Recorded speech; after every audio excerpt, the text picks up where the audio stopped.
আসলাম দিচ্ছে, তারপরে দেখি উপরে সিলিং কাটার পরে তারপরে যে এদিককার মাল ওদিককার মাল এদিকে, তারপর ড্রয়ার খুলে দেখি কাগজপত্র উল্টা পাল্টা করা আছে, কিছু ক্যাশ ছিল ক্যাশ নেই, তারপরে মোবাইল সেকেন্ড হ্যান্ড মোবাইল ছিল, মোবাইলগুলো দেখি অর্ধেক মোবাইল নেই, আর ছোট মাল কিছু গেছে, কিছু বড় মাল গেছে। আনুমানিক মোটামুটি 1.5 লাখ টাকা মতো।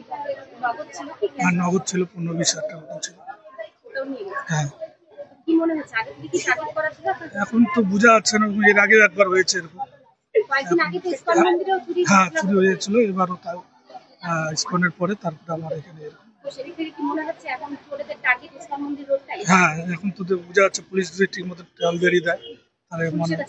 হ্যাঁ, গেলাম, আমরা আসছে জানলে বললো আসছি, তুমি যাও, আমি আসছি। হ্যাঁ, বাপ্পা বিশ্বাস।